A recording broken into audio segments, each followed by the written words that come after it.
Kaya mga agong mga kataywan, mga tayong ang palayang gubat.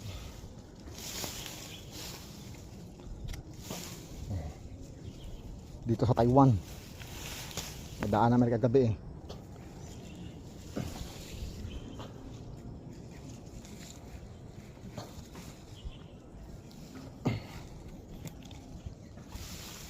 Kasi tag-ulan na dito. Kaya nagtutubuan yung mga palayang gubat.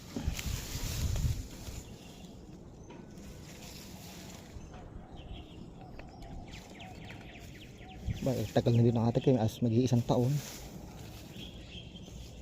Sa kabila kasi kinukuhanan ko na wala, hindi pa natutubuan ng palayang gubat.